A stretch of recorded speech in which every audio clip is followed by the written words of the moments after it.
Bonjour à tous, bien-aimés. Je vous invite à une lecture dans 2 Timothée, chapitre 3. 2 Timothée, chapitre 3, et je vais lire à partir du verset 1. Il nous est dit ceci: sache bien que dans la période finale de l'histoire, les temps seront difficiles. Les hommes seront égoïstes, avides d'argent, vantards et prétentieux. Ils parleront de Dieu d'une manière injurieuse et n'auront pas d'égard pour leurs parents.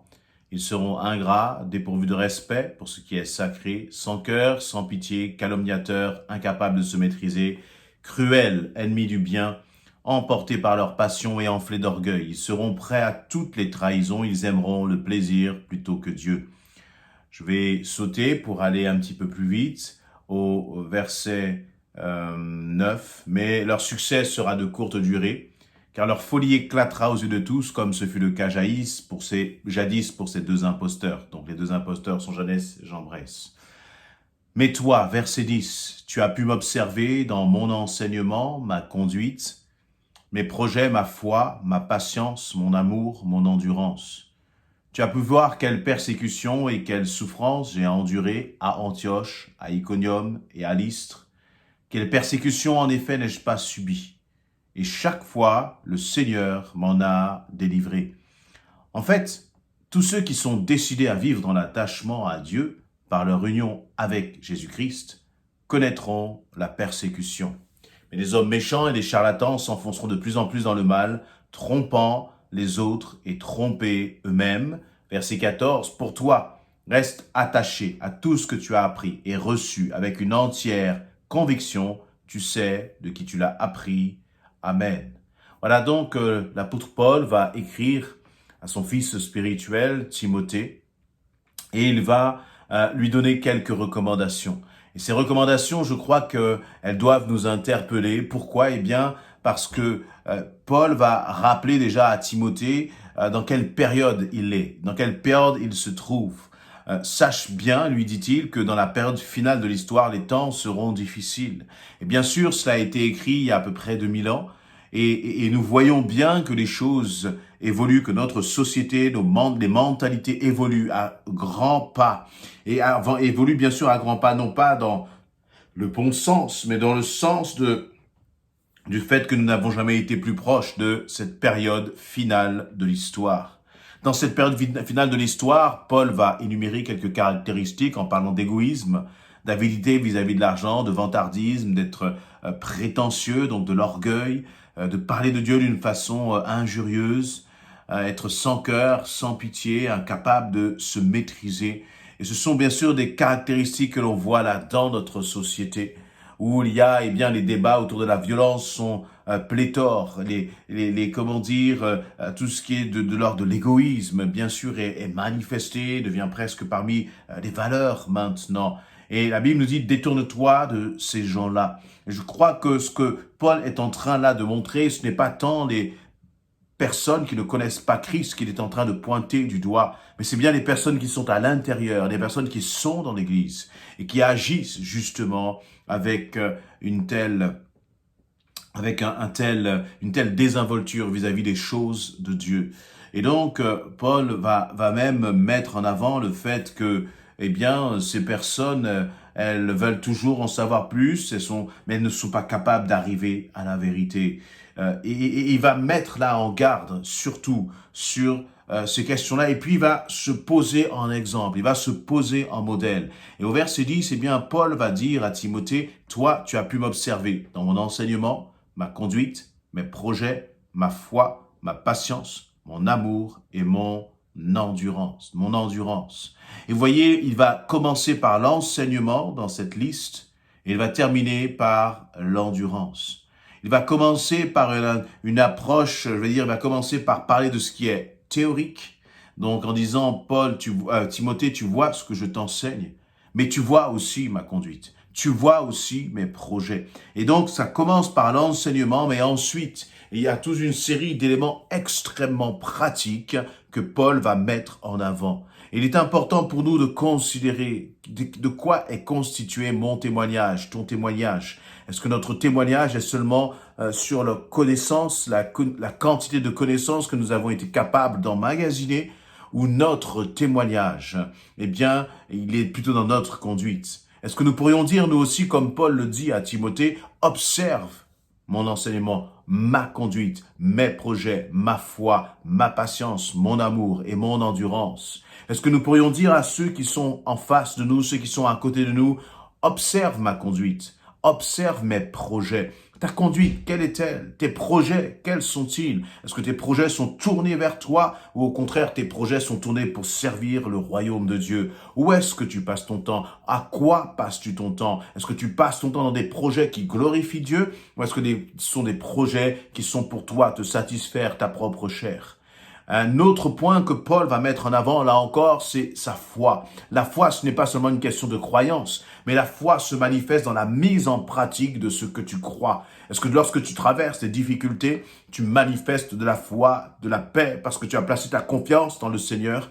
Et dans l'épreuve, est-ce que toi aussi, tu pourrais dire, est-ce que moi aussi, je pourrais dire, observe ma foi face aux circonstances difficiles, quand tu te retrouves dans une impasse, quand tu as l'impression que tout est bloqué, qu'il n'y a pas de solution, est-ce que tu manifestes ta foi? Est-ce que ta foi, justement, est une foi qui interpelle les autres, qui est un témoignage réellement vivant de ce que tu crois?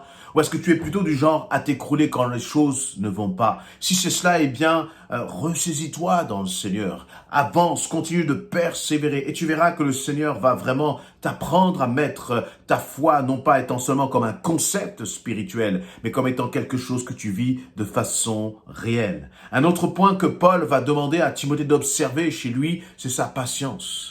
Comment es-tu? Est-ce que lorsque tu ne vois pas la réponse du Seigneur arriver, lorsque tu ne vois pas la promesse se manifester, est-ce qu'à ce moment-là, ton cœur commence à s'agiter? Ou est-ce que les autres peuvent attester et témoigner de toi que dans l'épreuve, eh bien, tu manifestes de cette patience? Tu ne te précipites pas, tu ne t'agites pas, tu ne paniques pas, mais tu restes ferme en attendant la réponse du Seigneur.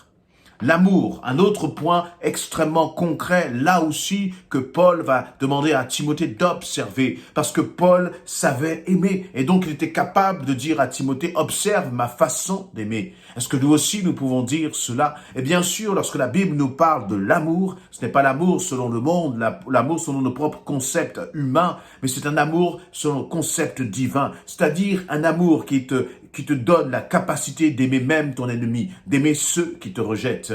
Comment est-ce que nous sommes si ceux de l'extérieur, si ta famille regarde justement à ta capacité d'aimer, est-ce qu'ils seront étonnés? Est-ce qu'ils seront interpellés? Ou au contraire, et ils seront, surpris que toi qui te dis enfant de Dieu, où nous agissons comme le monde. Là aussi, il faut que notre capacité à aimer notre prochain, notre capacité à aimer nos ennemis puisse interpeller ceux qui sont à l'extérieur. Et même plus que les interpeller, que ce soit un modèle. Paul dit « observe-moi » parce que Paul savait qu'il vivait d'une façon telle qu'il était un modèle pour Timothée. Seigneur, et c'est ma prière, donne-nous, fais de nous des hommes et des femmes qui soyons vraiment des modèles pour ceux qui sont autour de nous. Et le dernier point que Paul va aborder, là aussi c'est un point extrêmement concret, il va parler d'endurance. Il ne s'agit pas de commencer la course, il ne s'agit pas d'être simplement baptisé d'eau ou du Saint-Esprit,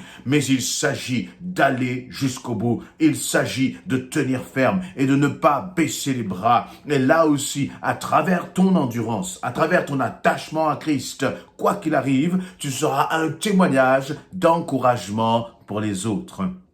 Et ensuite, au verset 11, là aussi, Paul, va parler et continuer d'être vraiment dans du concret. Il va dire, tu as pu voir quelle persécution et quelle souffrance j'ai enduré à Antioche, à Iconium et à Lystre. Et c'est intéressant de voir que après la liste justement des versets 10 où il parlait de conduite, de projet, de foi, de patience, d'amour et d'endurance, au verset 11, il va aller encore un peu plus profondément dans il va être de plus en plus précis dans le témoignage qu'il sait qu'il a donné justement à Timothée. Il va parler de persécution, il va parler des souffrances, et il va dire exactement où ces souffrances et ces persécutions ont eu lieu à Antioche, à Iconium et à Lystre. On peut voir tout cela bien sûr dans le livre des Actes. correct. Et donc, Paul est extrêmement précis. Les souffrances qu'il a vécues, il ne les a pas oubliées. Mais ce qui est intéressant, c'est plutôt que ces souffrances ne soient un sujet de lamentation pour Paul. Il va les tourner à la gloire de Dieu. Il va tourner ses souffrances, il va tourner ses persécutions, il va les utiliser comme un témoignage pour encourager. Et je crois que c'est ce que nous pouvons faire, nous aussi. Si tu tiens ferme dans tes épreuves, si tu tiens ferme dans les difficultés que tu traverses, eh bien, tu pourras utiliser cela de façon extrêmement concrète pour encourager les autres, à tenir ferme, à avancer, à manifester de la foi, de la patience, de l'amour et de l'endurance, comme toi aussi, tu l'auras vécu et expérimenté. Et je termine par la fin de ce verset 11 et le verset 12. Eh bien, il dira, j'ai subi toutes les persécutions. Mais il ne termine pas là. Dans toutes ces persécutions, dira-t-il, à chaque fois, le Seigneur m'en a délivré. Et c'est-à-dire que les persécutions que Paul a subies deviennent des réelles sources d'encouragement pour Timothée et pour nous aussi, et pour moi aussi, à condition de réaliser pleinement que le Seigneur va te délivrer. Le Seigneur va te délivrer. Et donc, nous n'avons rien à craindre face à ces persécutions, face à toutes les attaques que nous pouvons subir. Nous n'avons rien à craindre parce que nous avons un Seigneur qui va nous délivrer. Le Seigneur qui a délivré Paul, c'est aussi le Seigneur qui va te délivrer si tu restes ferme. Et je terminerai par ce verset 12 qui dit en effet, tous ceux qui sont décidés à vivre dans l'attachement à Dieu par leur union à Christ connaîtront la persécution. Voilà un formidable verset sur lequel eh bien on peut s'attarder quelques instants et décortiquer vraiment les perles précieuses qu'il y a dans ce verset. L'apôtre Paul va parler de ceux qui sont décidés à vivre dans l'attachement à Dieu. Arrêtons-nous sur cette première partie. Es-tu réellement décidé? Voyez, il va falloir de la détermination. Je rappelle que le contexte, au début, le premier verset de ce chapitre commence en parlant justement des temps de l'histoire finale, les temps de la phase finale, les temps de la fin. Et dans les temps de la fin, il va falloir que nous soyons des hommes et des femmes décidés à vivre dans l'attachement. Es-tu décidé à cela?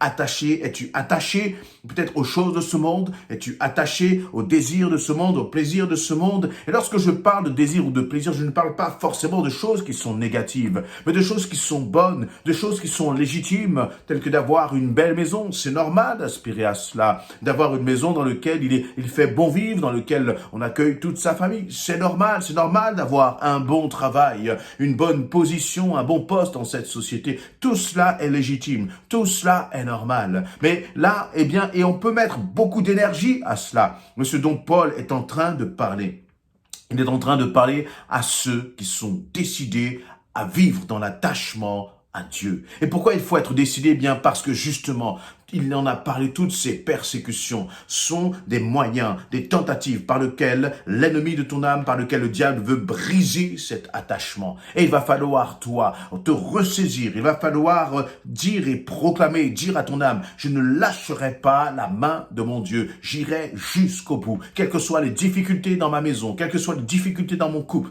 dans mon travail, quelles que soient mes difficultés dans les finances, dans ma santé, peu importe, je suis décidé à demeurer attaché avec ton Dieu. Est-ce que tu peux répéter cela là où tu te trouves lorsque tu entends ces paroles? Et puis, ne t'inquiète pas, parce que tout cela ne se fera pas par tes propres forces. Tu ne resteras pas attaché à Dieu par tes propres forces, mais Paul précise, il va dire, par leur union à Christ. En étant attaché à Christ, tu demeures dans le Père. Et il y a là un avertissement. L'avertissement est clair. Et ce que j'aime, c'est que notre Dieu, la Bible est claire. La Bible n'essaie pas de nous mentir. La Bible n'essaie pas d'enrober les choses dans une sorte, j'allais dire, de cachotterie ou de vérité, de demi-vérité. La Bible dit clairement, ceux qui veulent s'attacher à Christ, ceux qui sont décidés à s'attacher à Christ, eh bien, ils connaîtront la persécution. Plus tu voudras t'attacher à Christ, plus l'ennemi va redouter d'attaques, va redouter de fureur contre toi. Mais dans tout cela, n'oublions pas ce que Paul dit, à chaque fois, le Seigneur l'en a délivré. À chaque fois, tu seras délivré. Alors, tu as l'impression que tu avances avec ton Dieu, mais que plus tu avances, plus tu as d'obstacles, tu es sur la bonne voie. Continue, persévère. Et au bout de cela se trouve la victoire. Alors, tenons ferme, restons fermes, ne soyons pas les chrétiens qui cherchons à vivre dans le confort, mais soyons des chrétiens qui sommes prévenus de cette dimension de la persécution, mais qui sont décidés par-dessus tout à rester attachés à Dieu. Amen.